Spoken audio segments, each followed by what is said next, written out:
Much, Joel. I appreciate that, and I appreciate all of you being here. And so if you have not read my bio, the short and the sweet is my life is helping entrepreneurs. It is my passion, is what I do. I have done that for the last 30 years. I have 140,000 entrepreneurs that follow the system I created, and hopefully I can help you today. With that said, the way I like to think about this is I want you to picture you and I sitting in a meeting, whether that's a coffee shop or your favorite place to meet, and you asked me a question. And the question you asked me was, how do I become a successful entrepreneur? And if you ask me that question, here is exactly what I would tell you. And so as we begin, I want to set the stage for this conversation we're about to have. The first thing is I want to let you know that this conversation is for an entrepreneur in the making. And so this is for anyone who thinks they're an entrepreneur, but is not yet a successful entrepreneur. The objective of this conversation is when we are all done, it's to help you start a better startup. There are 3 parts to the content I'm going to share with you. I call it confirm, glimpse, and path. Confirm is to first and foremost confirm that you have what it takes to become an entrepreneur. Glimpse is all about showing you a glimpse of the life so you can see it and all of the possibilities and options for you. And then path is showing you a path to greatly increase your odds of success as an entrepreneur and help you eliminate half the mistakes you're going to make. The other half, unfortunately, you have to make. They're all part of the process. With that, the way that this works is we're going to be together for an hour. In the first half hour, I'm going to deliver my message and share with you my advice to you on how to become a successful entrepreneur. The second half, Joel is going to facilitate Q&A. And so Joel is going to manage question and answers, and he's just going to feed me your questions, and I'm going to go ahead and answer those for you. All that said, when we're done, I'm going to leave you with 3 powerful tools. I'm going to teach you 3 vital tools that will help you greatly in starting a better startup. And the good news is it's all free. And all of the content I'm about to share with you is in the book Entrepreneurial Leap that I'm told you all received a copy. So please understand everything I say is in that book, so you have a reference guide. So I don't feel like you have to write everything, but I do urge you to please take notes. Most importantly, write down your questions as they come to you, because this is going to move very fast. And if you're an entrepreneur in the making, handle it. So here we go. Again, 3 parts to our conversation: confirm, glimpse, path. I'm going to start with confirm. And as I said, first and foremost, we have to confirm that you have what it takes to become an entrepreneur. And so with that being said, a true entrepreneur has 6 essential traits. And so I'm going to do a little bit of a riff on these 6 essential traits. I'm going to first do a high-level pass. And what I'm urging you and asking you to do is just kind of think about yourself, scan your body, think about you, and do these 6 essential traits describe you. You are born with these traits. They can't be taught. They've been with you your whole life, but they can kind of bubble to the surface. And so again, 2 passes. The first pass is high level. Second pass is a little deeper dive. But here are the 6 essential traits. Number 1 is visionary. Number 2 is passionate. 3, problem solver. 4, driven. 5, risk taker. And 6, responsible. And now here comes the deeper dive. And again, I'm urging you to scan your body, think about yourself. Is this you? Visionary simply means that you have lots of ideas. You're able to connect the dots. You kind of have a 6th sense. You see other things. You see things that others don't see. You're kind of able to see around corners and put things together. Again, simply put, though, you have lots of ideas. Passionate means that you have passion for your product or your service that you're bringing to the world. You have strong belief. You want to fill a void.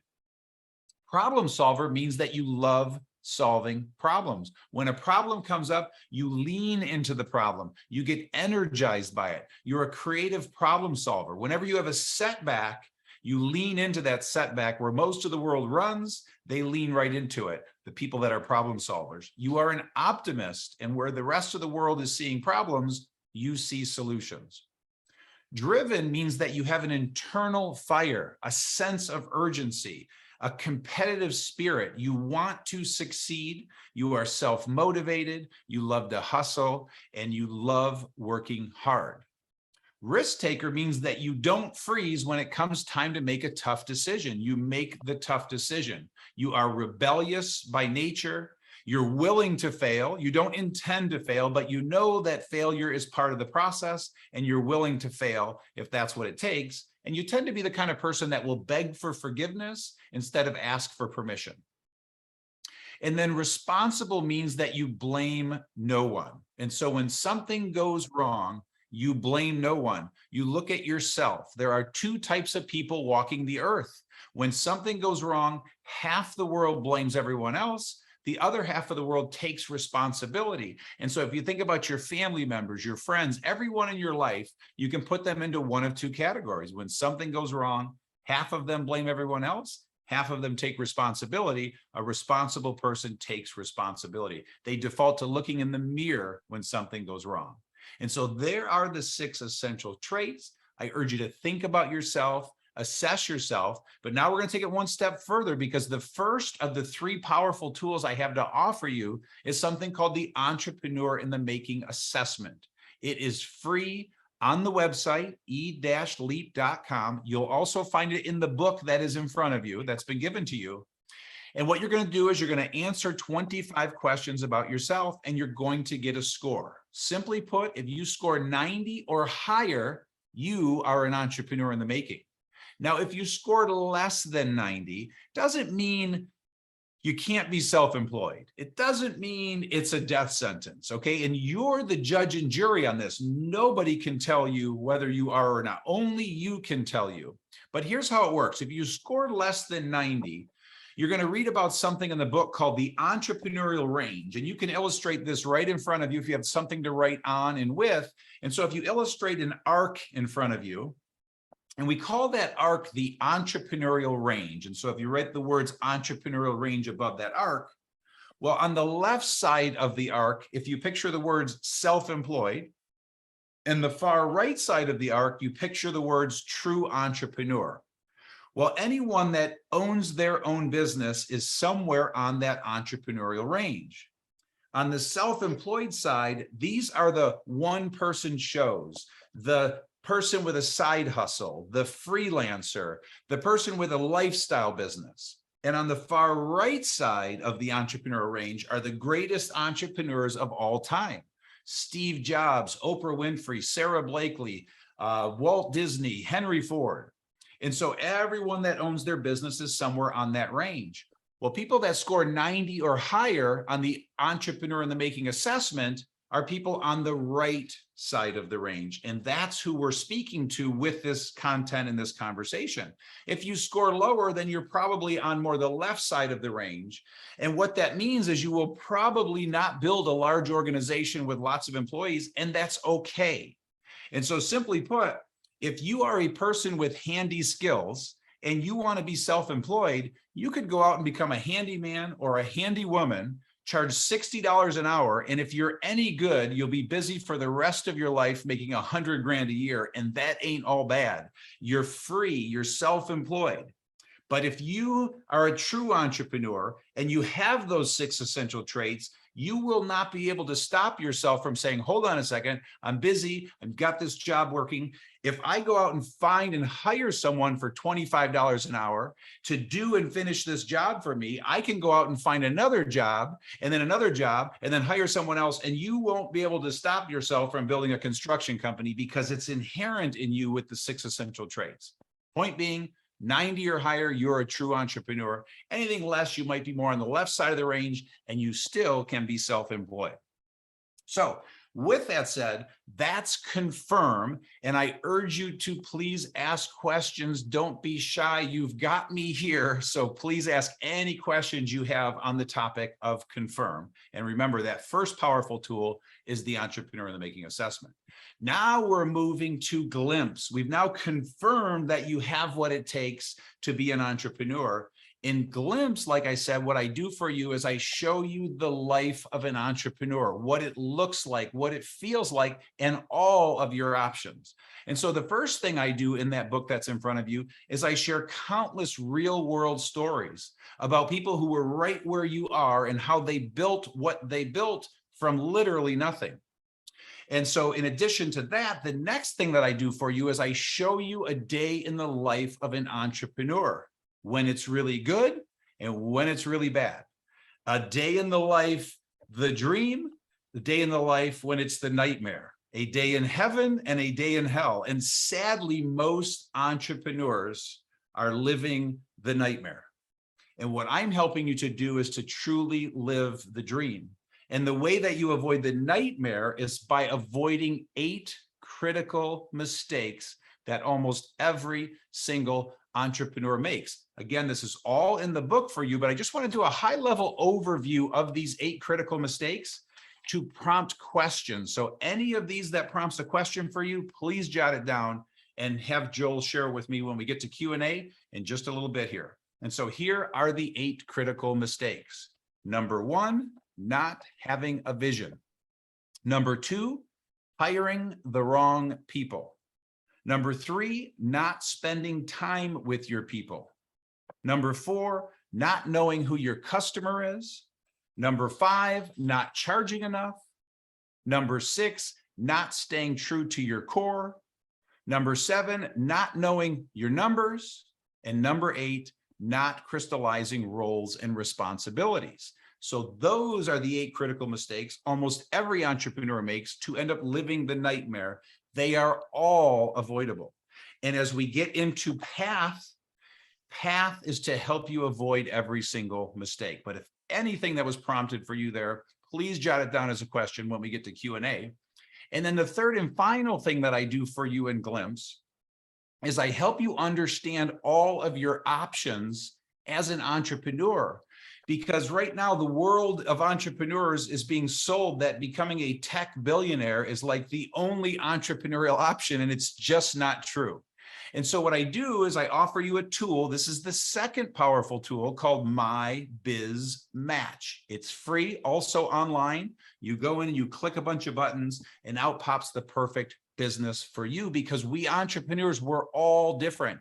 What it's going to help you learn is what you're drawn to, the type of business. And so when we say that, what you're going to discover with this tool is first, all of the industries that exist and are available to you. There are hundreds of industries to choose from.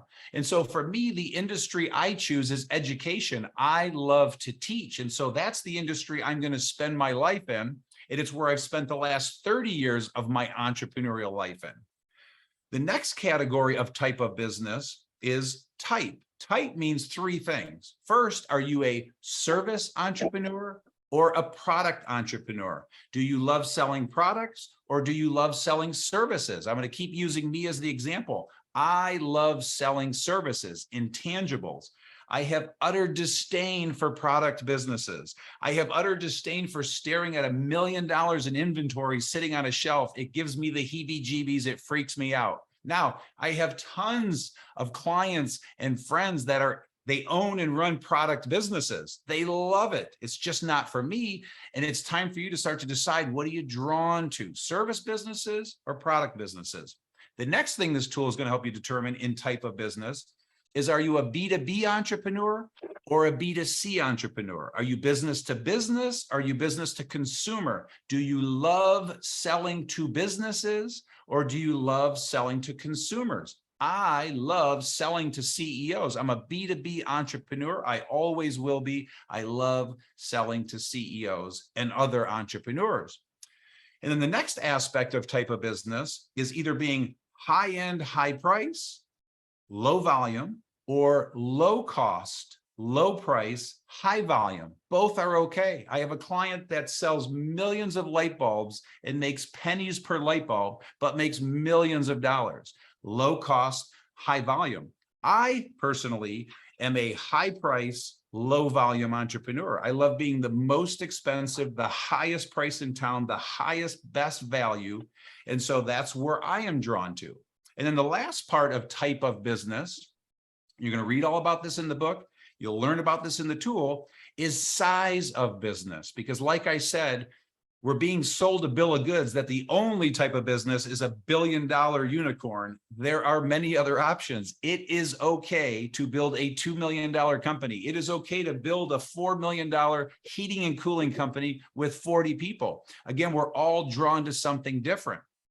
50 to 100 employees is kind of my sweet spot. $5 to $10 million companies, that's my sweet spot. I have a friend that has built and sold 3 $10 million companies. He tried to build a $100 million company. It crashed, it burned, it went out of business. His knack, what he's drawn to, his skill set is in building $10 million companies.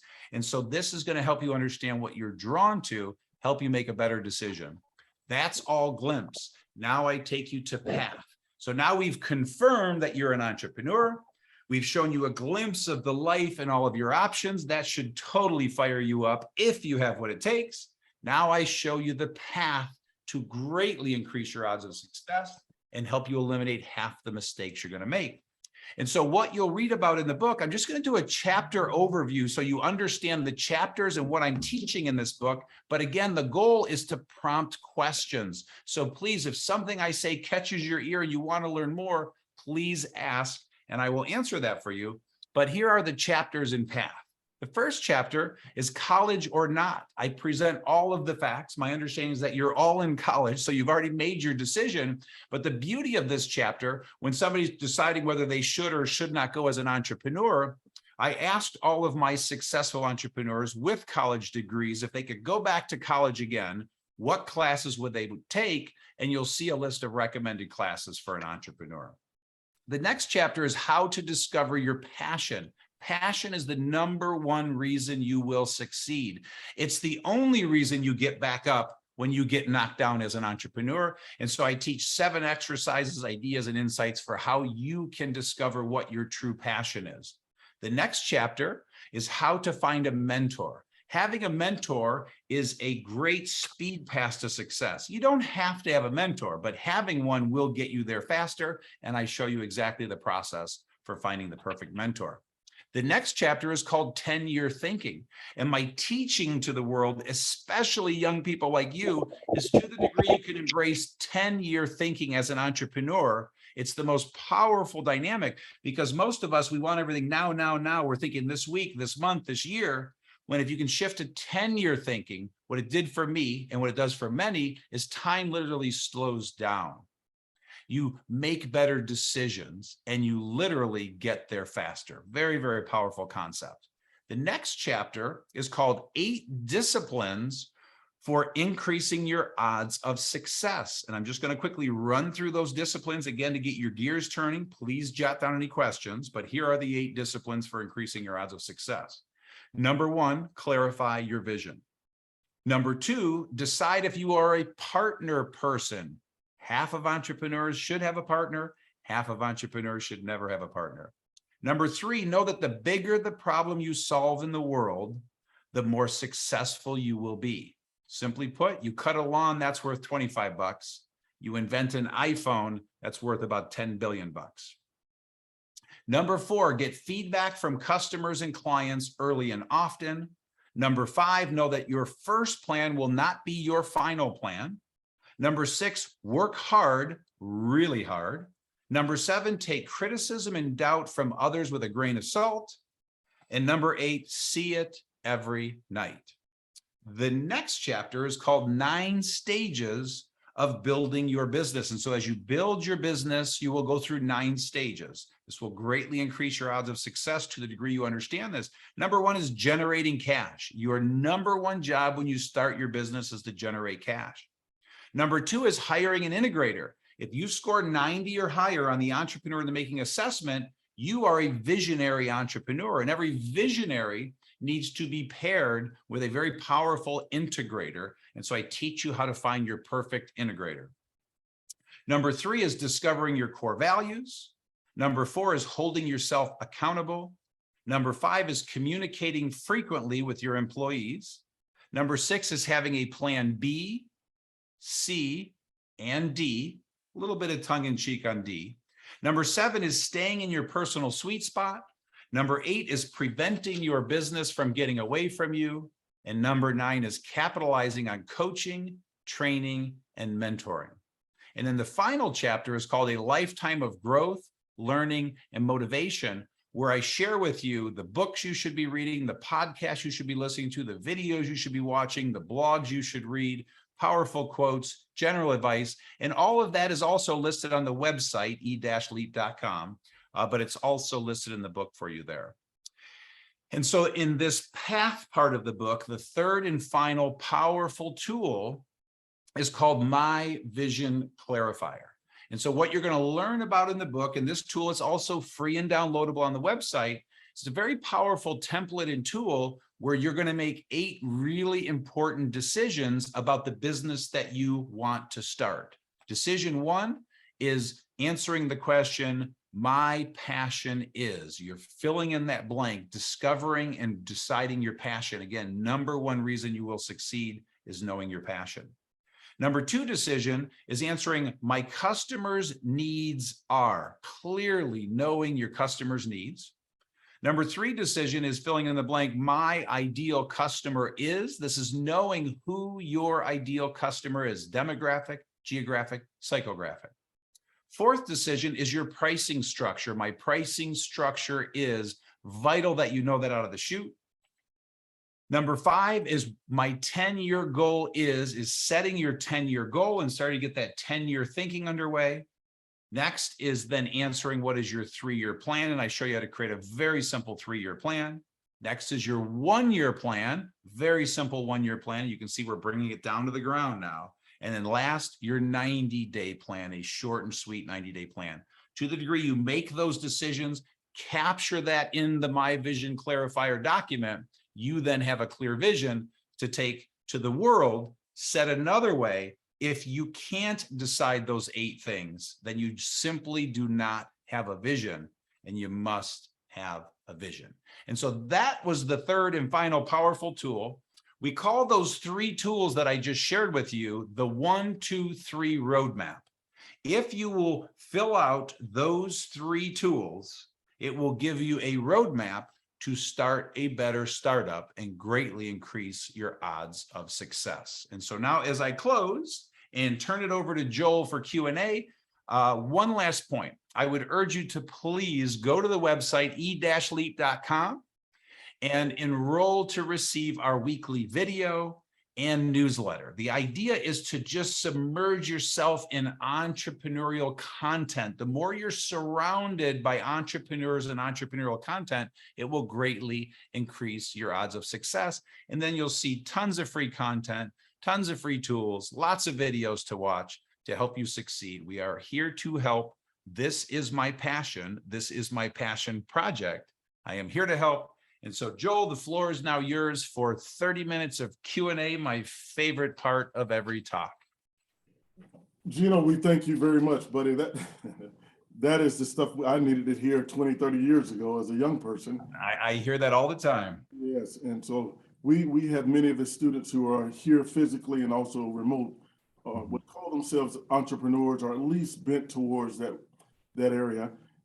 Number 1 question I have, and for those who are on remote, you can put your raise your hand via Zoom, and I can see you. And then we have people here. But the first question I have for you, Gino, is how early in your life were you exposed to what entrepreneurship was? I would say, the way I describe it is almost every entrepreneur in the making dabbled in something, so back when paper routes were a thing, I had a paper route.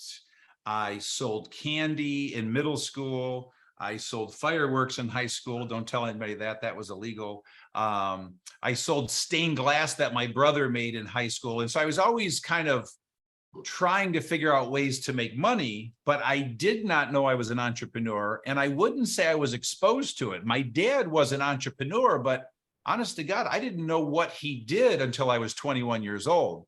But what I learned about myself is that I had these innate traits. It was not until I was 29 years old that I realized I was an entrepreneur. I took over a family business at 25 years old. But I took it over to run that business. But it was 29 when I realized, holy cow, I'm an entrepreneur, and then decided to set off and go build my own company.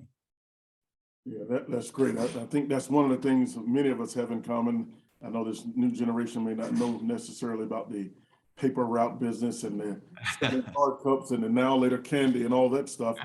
I'm reminded of the many people. I grew up in a mostly African-American community. And I remember most days you had people in our community selling something. And whether it was candy or hard cups, what we used to call them, which was like a Kool-Aid that was frozen, or they were playing, playing the numbers. They were doing something that created some form of revenue. And over the years, I've noticed just how common it is in our community to see that and to be introduced to some form of entrepreneurship that way. Have you found, in your experience of dealing with all groups of people and thousands of clients, have you found that that more hustle mentality is really in some ways the entrepreneur trying to come out of the person? Oh, for sure. And again, that's where we go back to those 6 essential traits: visionary, passionate, problem solver, driven.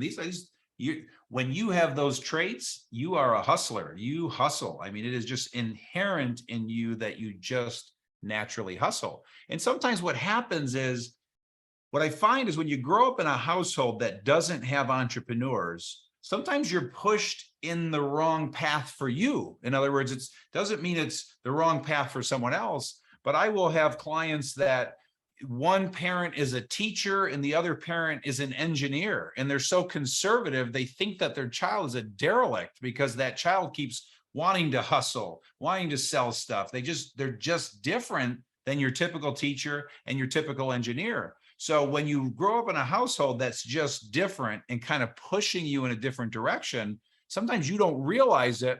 And even worse, you're led to believe there's something wrong with you.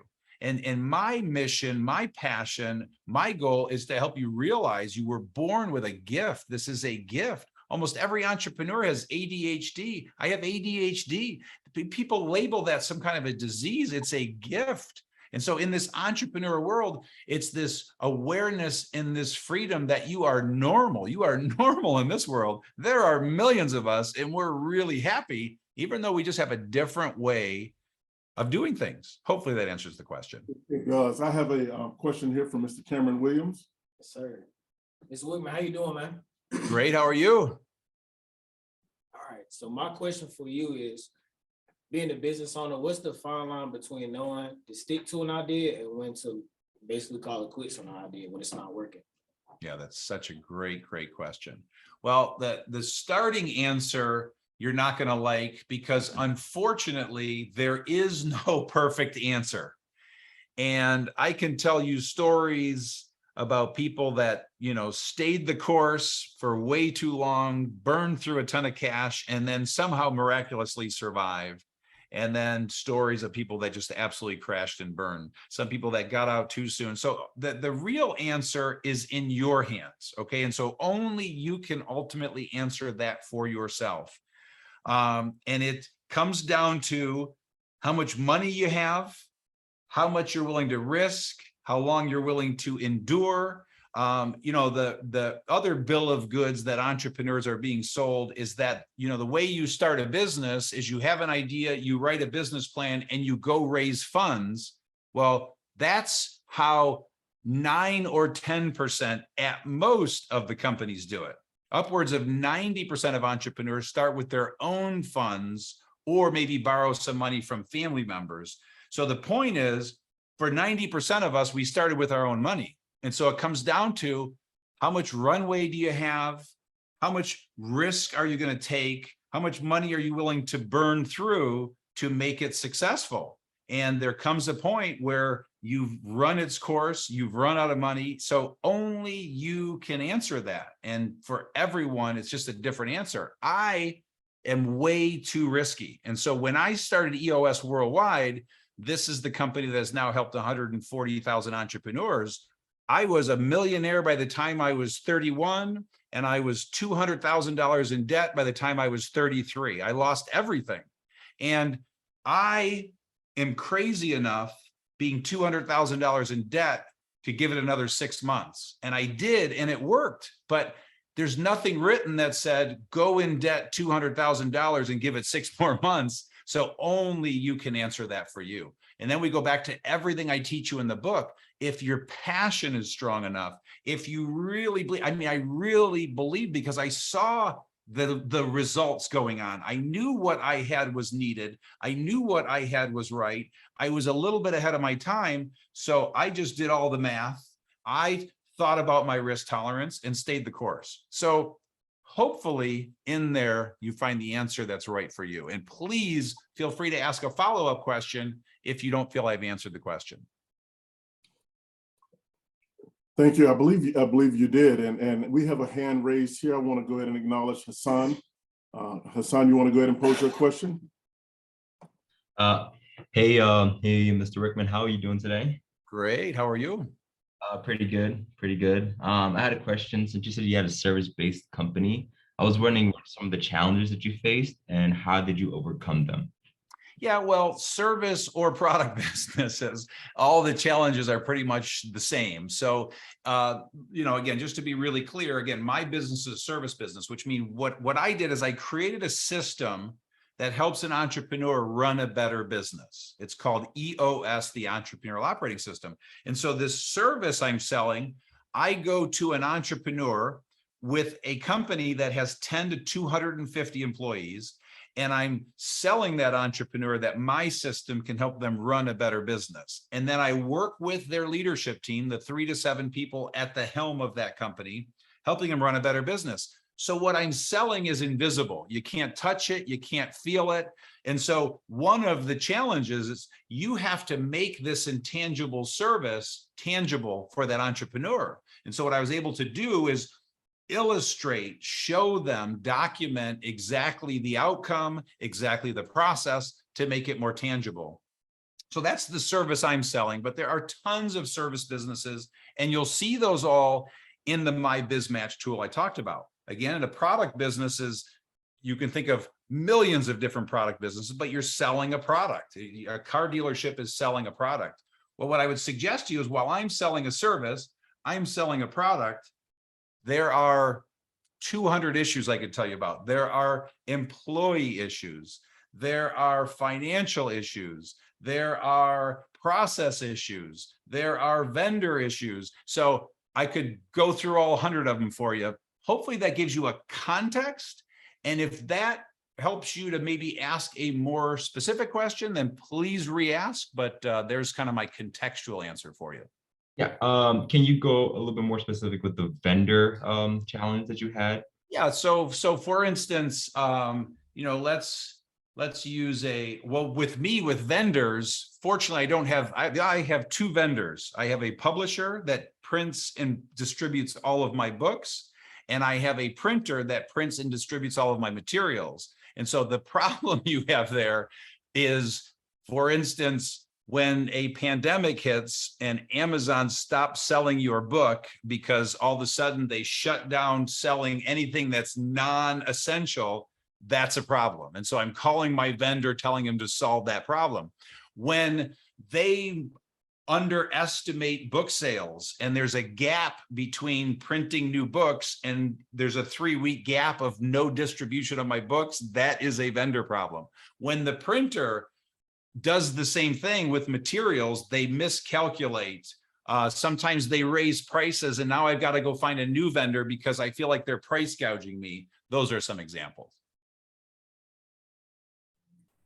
Thank you very much. We have another question here from a young lady here in person. Go ahead. Do you think most entrepreneurs can bring their vision alive? And then my other question is, do you think entrepreneurs can have multiple visions? Well, I would suggest that most entrepreneurs fail. So sadly, I would say that most entrepreneurs do not bring their vision to life. So it's really important to understand the odds that you're going to succeed, are less than the fact that you're going to fail. That's why we entrepreneurs are crazy. We are in a high risk business. So sadly, most don't. Now, with that said, that's the reason I wrote this book. And my goal is to greatly increase the odds of success of all entrepreneurs. But please understand, the first way I'm doing that is with the confirm step. Because the reason many entrepreneurs fail is because they are not entrepreneurs. I'm trying to talk you out of doing this if you don't score 90 or higher and you're not on the right side of that range. That's the reason most entrepreneurs, or I should say startups, are failing, because they're started up by someone who's not an entrepreneur. And so if I can help a person realize they're not, while that is heartbreaking because everybody in the world wants to be an entrepreneur these days, I just saved someone's life. Or worst case, I saved you 10 years of hell. So sadly, most entrepreneurs don't realize their vision, but the ones that score 90 or higher and do these basics do achieve their vision. The second question that you asked, let me try and remember it. It's right on the tip of my tongue. Can you please re-ask it? Do you think entrepreneurs can have multiple visions? Yeah, so my recommendation to all of my clients is to focus. So the short answer is absolutely an entrepreneur can have multiple visions. But there's an old proverb that says, I'm trying to think of a nice one, but the one is, you can't ride two horses with one ass. Okay. And so the point is, if you try to focus on everything, you will focus on nothing. And so my urging to all entrepreneurs is to focus. Start with one of those visions, execute the one vision, become successful in the one vision, build a team to take that vision and that company to the next level, and then go focus on vision number 2. And then do the same thing there, and then vision number 3. And so there are very few examples of serial entrepreneurs, as they like to call themselves. There are very few of them, but serial entrepreneurs that are great at having multiple visions, but they're masterful at focusing and being successful in each one. Most entrepreneurs are not capable of doing that. And so my teaching to most is to just focus, pick one, become successful there, and then deal with the next one when you've succeeded there. Because to try to be great at 2, 3, 4, 5 visions at the same time, it is very rare to succeed. My humble 2 cents. Gino, how often do you find people who find themselves in the wrong industry? They're entrepreneurial, they test high, but they're in the wrong industry, and it's maybe because of lack of exposure, whatever it may be.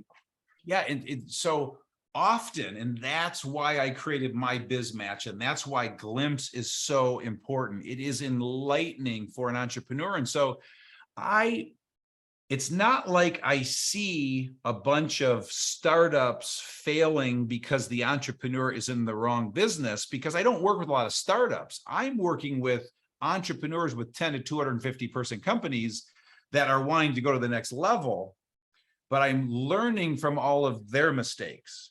And I'm learning from the startups that have failed and realizing that the aha that comes from an entrepreneur realizing what they're built for. Again, the entrepreneur that tries to build $100 million company that should only be building a $10 million company, that is a light bulb moment.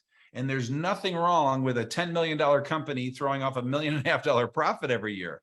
So it happens often. It's not that I'm seeing it though, because those companies failed. And I believe that's another very common reason for why the entrepreneur fails. They went into the business that their family was in. They went into the business that they saw their friend become successful in. It was a product business when they're a service entrepreneur. So yes, that's how I'm able to help increase the success rate by lowering the failure rate, by making sure the entrepreneur goes into a business they're passionate about. They're not just following and chasing the next thing. It is not the way to become successful.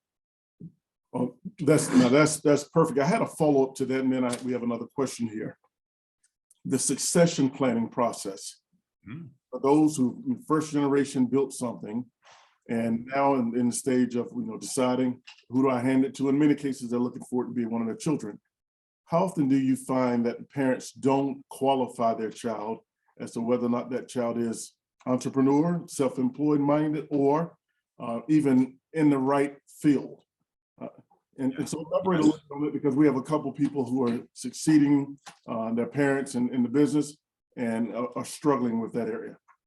Yeah, it's fantastic. Such a great question. It is such an important question that I write an entire chapter on this. It's all in the confirm part of the book. It's a full chapter on second and third generation entrepreneurs. And so 40% of my clients, I have personally taken 135 clients through my process. 40% of those clients are family businesses. Many of them I helped succeed the second and third generation. But the reason I'm so passionate about this is the statistics are something like roughly 34% of second generation businesses succeed, okay, which means the rest fail.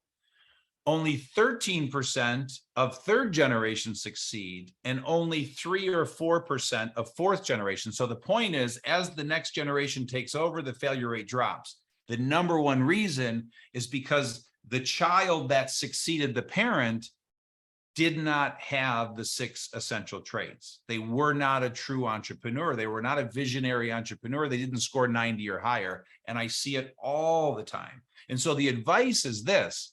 So you all have the book in front of you. I advise the parent to read the book, thinking about their child, and fill out the assessment, thinking about their child. And I urge the child to read the book, thinking about themselves as a successor. And those two people need to have a very serious conversation, because if the parent doesn't think that the second generation, anyone or that child, does not have what it takes, the parent should not hand the reins over to that child. And if the child can be honest with themselves, because it's always, the case is always the parent so badly wants their kid to take over the business, the kid so badly wants to take over the family business. But if they don't have what it takes, they're going to run it into the ground. And so sadly, that child can still work in the business, but they've got to find another successor. And typically that's going outside of the business to a non-family member, or looking inside of the business for somebody that's been in the business for 10 or 15, 20 years. That is the perfect successor. But the default should not always be to the family member, because not every family member is cut out to do it. And if the child will be honest and realize that I just love selling and marketing, they need to head up the sales and marketing function of the business, and they will be thrilled. So there's my humble 2 cents. Thank you. We have another question here. Please. Hey, Mr. Wickman, Cameron here again. I have another question. Please. So the relationship with your clients, can you give me more of an insight of what it looks like after you seeing them successfully scale their business? And also for the other end, that the businesses tend to fail, do you have any dynamic or relationship with them? Fortunately, no, but I'll give you a couple statistics, or I'll give you a couple thoughts or experiences. So the relationship with my client, if we take the 135 companies that I've taken through the process to give you kind of a glimpse of what that looks like in 2 minutes or less. This is an entrepreneur, hard-charging entrepreneur, scored 90 or higher on the assessment, has a company with 10 to 250 people. It's privately held. They typically took it from ground up, or they succeeded their parents. And I'm working with the 3 to 7 people at the helm of that company. And so it's that entrepreneur, the visionary, the integrator, head of marketing, head of sales, head of ops, head of finance. And we are locked in a room for a full day. And I am taking them through my process of getting that leadership team 100% on the same page with the plan and the vision, showing them how to meet, how to solve problems, how to run that business better, and how to become a healthy, functional, cohesive leadership team. You can learn all about this in Traction. That book has sold 1.5 million copies. That's my #1 book. And then the book, Get a Grip, is a fable showing you exactly what it looks like. And so if you really want to know exactly what it looks like, read Get a Grip. But that will show you exactly what it looks like. And so what happens in a 2-year relationship with them is, it is the most intense, fun, crazy, wild experience to be inside. It's such a pleasure to be inside of a business working with a leadership team, because there is fighting, there is yelling, there is crying, there is laughing, there is joy. These are human beings trying to build something amazing. And I'm teaching them to be completely open and honest and vulnerable and face their issues and solve them. And so it's very intense. And 80% of the time, there's a change on that leadership team. I've had now 15 clients where the entrepreneur replaced everyone on their leadership team. So imagine the intensity of that. So there's a snapshot of what it looks like in 2 minutes. As for watching them fail, fortunately, very few of my clients have failed. So thank goodness for that. Many of them sell. I had one particular client that failed, was a marketing supplier to Chrysler. And when Chrysler eliminated a certain product, it was 90% of their business. So they went out of business, not because they didn't run the business great. The business was run perfectly, but they lost 90% of their revenue overnight. So there's an example of a company that fails. Sometimes you just can't avoid it, but thank goodness, most of my clients continue to grow, and it's a lot of fun. Hopefully that answers that. Thank you, Gino. We have another one here. Go ahead. Please. Hello, Mr. Wickman. Quick question on, there has been a buzzword floating around that I've heard recently, entrepreneur. Can you speak more to what that is? Is that really a thing?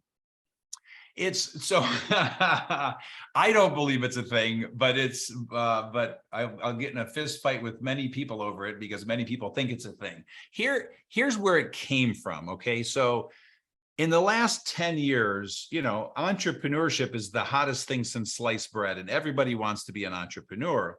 And large corporations are a whole different animal. So what I work with are speedboats, 10 to 250 person agile entrepreneur companies that turn on a dime. Well, most large corporations, billion-dollar companies, they're 1,000-foot freighters. And where a speedboat turns on a dime, the 1,000-foot freighter, it takes 2 hours to turn that freighter. So it's like they move so slow. And they came up with this terminology, intrapreneur. And what that was, is they're trying to find entrepreneurs inside of their corporation. They're trying to create an entrepreneurial spirit to battle the bureaucracy. It rarely works. You're getting my bias because here's the truth of what happens. So I've done 150 podcasts in the last 3 years. And it comes up a lot. And some of those podcasts are more corporate speaking podcasts. And they ask me to speak on entrepreneurs. And I simply say this. I say, there's no such thing as an intrapreneur. I say, if you have an entrepreneur who's in a corporation, that's an intrapreneur.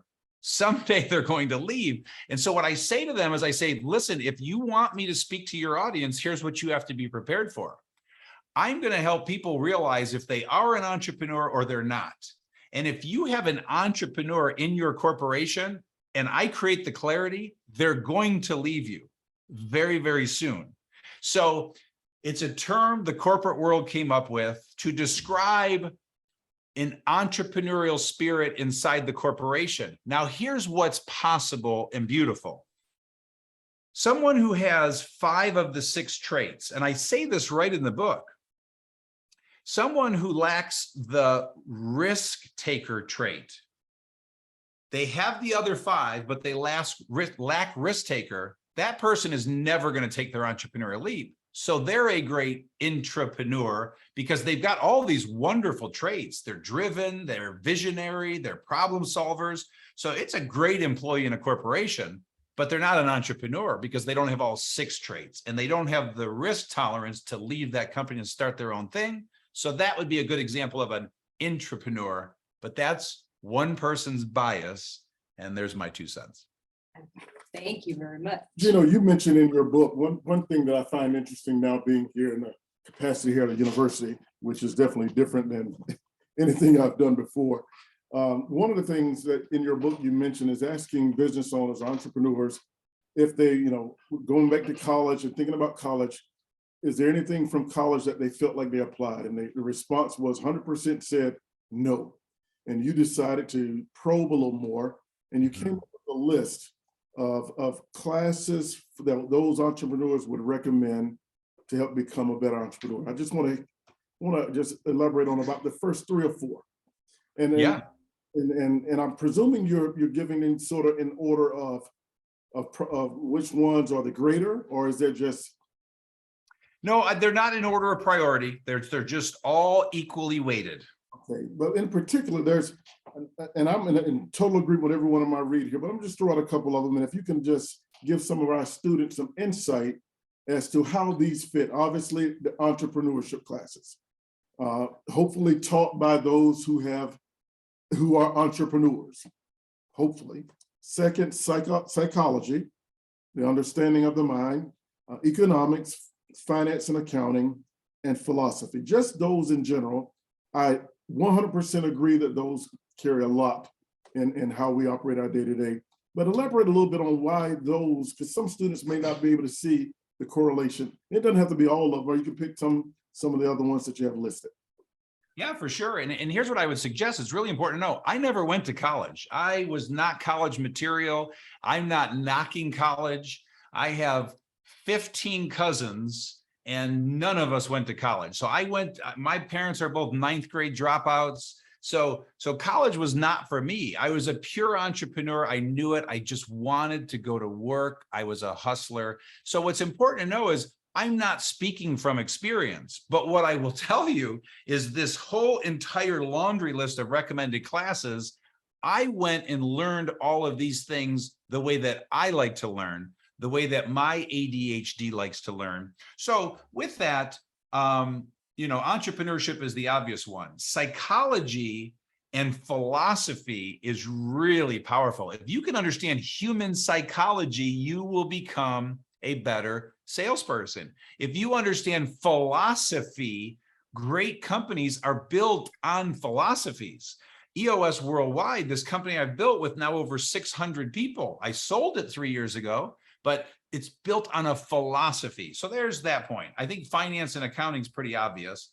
Emotional intelligence is the next one. Please go read a great emotional intelligence, because that's the other factor, is to have an IQ compared to an EQ, as it's called. People with high EQs, emotional intelligence, make more money, get more done than people with high IQs. So it's a funny misnomer, but to increase your emotional intelligence, your ability to know your emotions at any given time and control those emotions, and your ability to know the emotions of the person sitting in front of you and just manage those emotions, you will be an incredible leader for your people. And then I'll throw one more at you. I'm going to pick the obvious one, negotiations, to learn how to negotiate. Let's pretend you build a business, a $5 million company. Well, those are 5 million of your dollars. And the better you can negotiate your $5 million, the more money you're going to drop to the bottom line and put in your pocket. So to become a master negotiator is worth its weight in gold. So there's my humble 2 cents. So, look, I'm sorry, we have another question. Yeah, that's not. Okay, come on, so we can hear you. So currently I'm a service entrepreneur, but I'm interested in getting into being a product entrepreneur, but I don't want to let go of my service entrepreneur because I do lashes as my job, but I also want to get into selling hair, and because both of my things tie into cosmetology. So do you, if they're around the same industry, that I could do both? Yeah, 100%. So here's the important thing to understand, because I give examples in the book of companies that do both. So you can do both. It's just rare. It's important to know it's rare because they're different business models. In a product business, you're managing inventory. Okay, you're buying and selling a product. In a service business, again, you're selling the intangible.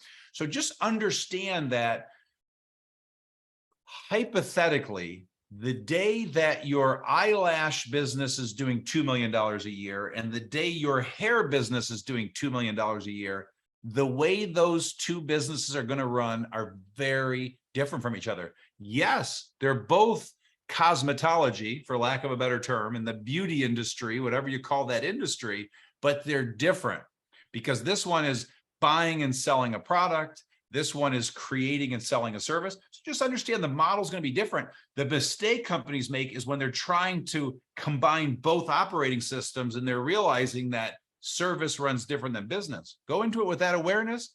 find a great product person to run your operations, find a great service person to run your service. You're going to be great. So yeah, it's absolutely appropriate. Gino, I know we're low on time here, and God knows I have a couple of questions I'd love to ask, but I'm going to be respectful of your time. I know I can speak on behalf of everyone that's participated. Your insight is over the top and have been great for us. If you can at least allow us one more question that's burning on the hearts of one of our students, would be great, okay? You got it. Hello, as an entrepreneur, I find it easy to make money but hard to keep money because supply and demand, not knowing like the perfect formula, or trying not to undercut yourself, or dealing with people who say, well, I know this person, they're cheaper, and find it hard to like sell it and not have wasted product, because when running a business, you're relying on people. So I find it hard to like knowing how to properly invest, I guess. So how is that? How to properly, what was the word you used? Invest like in your business and having Yeah. So that's a really tough one to answer. It's so ironic you're asking that with no time left, but I'm going to do my best to give you some context and direct you in one direction. Because, what you're describing is your economic model, okay? And there are many businesses that they get to a point where their economic model just doesn't work anymore, because again, you're generating money, but you're just not making any profit. And so I address this in the book. So just please, I beg you to read the book, because you'll have lots of light bulb moments about this. But one of the things I talk about is one of the mistakes entrepreneurs make is they don't charge enough. And it's almost always psychological. Okay. And so what's important for you to understand is, let's pretend you're breaking even right now. Well, if you can increase prices 5%, even 5%, you will instantly make a 5% profit. Hopefully you understand that quick math. So it's all about pricing in that case. But when you get to a point that you're commoditized because the business is so fierce, the competition is so fierce that you can't charge more, your business may very well be commoditized out of business. But that's rarely, it happens a lot, but it's rarely the case if I'm sitting with someone like you. And so I would suggest a couple important things. So we're talking about your economic model. The two things I share in the book is watch Casey Brown's TED Talk. Okay, so Casey, C-A-S-E-Y Brown, watch her TED Talk. She's a pricing expert, 20-minute video, and then go down the rabbit hole of looking at what she teaches, because she's a pricing expert and she is masterful at helping people sell their price. She teaches the psychology of selling. So I think that will help you. And then there's a pricing discipline taught by my mentor, Dan Sullivan of the Strategic Coach Program. And he talks about when selling, he says, when you're choosing your price, choose the price that scares you and then add 20%. And so the point is, what happens almost always for entrepreneurs is there's a psychological issue they're dealing with, that they're undervaluing themselves. In the last 20 years, I've increased my price every 2 years on my clients. And every single time I did not miss a beat, I did not lose a client, and I wish I had done it sooner. So I hope that is you. The only thing I can't answer for you, and I'd have to dig into your business for an hour, which is not possible, is have you been commoditized out of business? Most of the time, the answer is no, and you just have to do a better job of selling your value and get over your psychological issues, because lots of people charge more than their competitors in a commodity business because they're so good at selling the psychology. Best answer I have for you in such limited time. Hope that helps. Thank you, Mr. Wickman. We appreciate everything you've represented to the industry, to people who, like myself, are entrepreneurs at the core, and you've given a voice to us and made things more clear. So your work and what we would call your ministry has been a blessing to many. And I know I speak on behalf of our students, those who participated tonight and those who will be listening to the recording. I want to thank you very much for taking your time out and the gift of your books. We have Traction, Entrepreneurial Leap, and then we'll go and get the other one as well. Well, Joel, and I'd like to thank you for what you're doing, and just let your students know they are so fortunate to have you. You are such a good man. You're a wealth of knowledge. So thank you for what you're doing to help us all breed more entrepreneurs out there. It's the greatest gig in the world. It's hard, but we need to spawn more and more and more and more. So thank you for what you're doing. Thank you, buddy. God bless you and have a great night.